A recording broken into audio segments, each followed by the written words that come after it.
nerds and nerdettes and wee little nerdlings all. It's your buddy Big Johnny G for Two Gun Fix-It presents Legendary Gaming.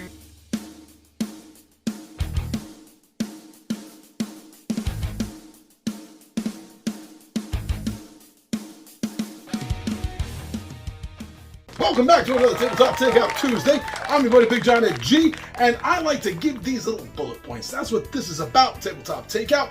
Bullet points as to why I enjoy a game.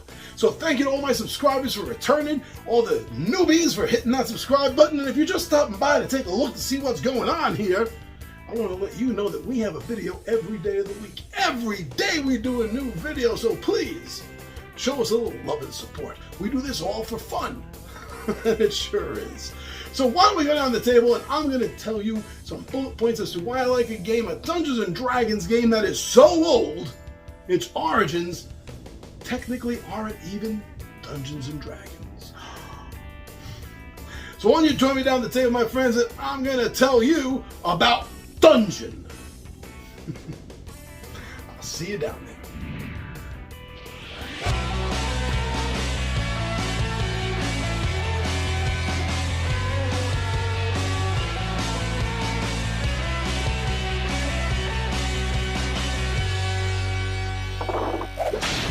Dungeon.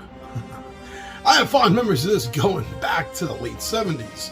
I played this a lot, and even though it wasn't technically a Dungeons and Dragons game, me and my buddies always kind of considered it a D&D game.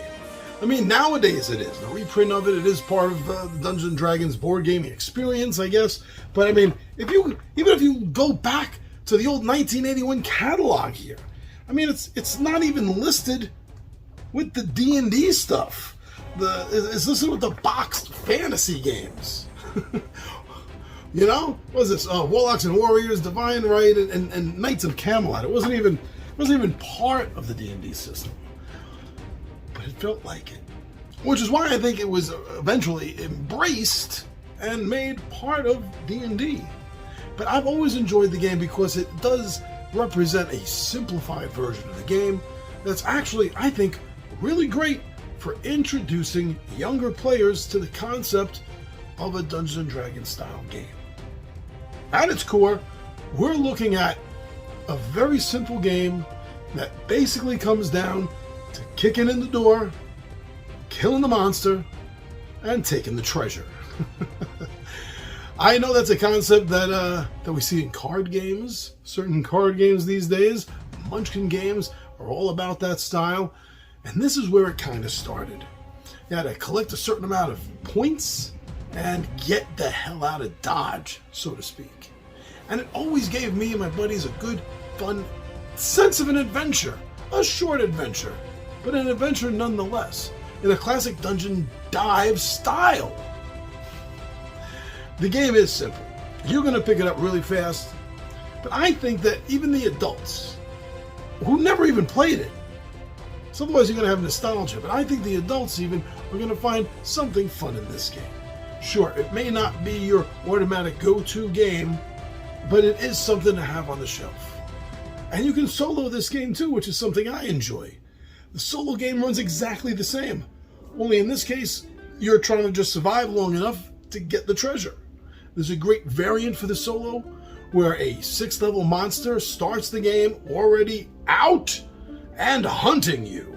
And that's actually my favorite way to play a solo version of the game.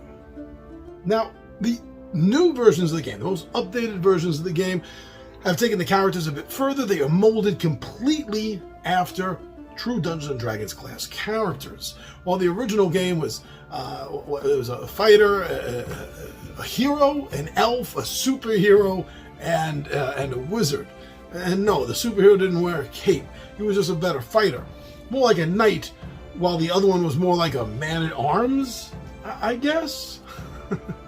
But nowadays, the classes more closely represent what you find in Dungeons and Dragons.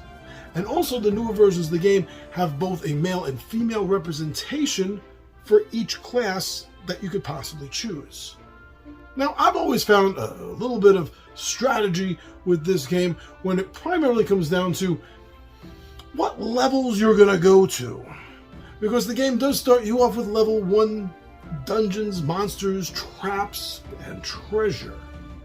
And if you want to get the treasure before everyone else, the points that you need, then you're going to have to dive deeper, delve further, and hit those higher levels. But the exact moment when you're able to confidently do so, that's really up to you. What you have so far, what you think you can handle, that's a little bit of strategy in there. Otherwise, I have to admit, there's not a heck of a lot. It's a lot of dice rolling and some abilities to use. You get some magic items, but otherwise, I actually think most of the strategy comes in with where you want to go and how you want to proceed to the higher levels. You know, at its core, it's really just a fun, simple fantasy dungeon delve experience. It's not going to be any great adventures of note, but you're going to have fun. I always have, and to this day, I still do. So those are some of the reasons that I have enjoyed over the years and still enjoy the classic board game, Dungeon.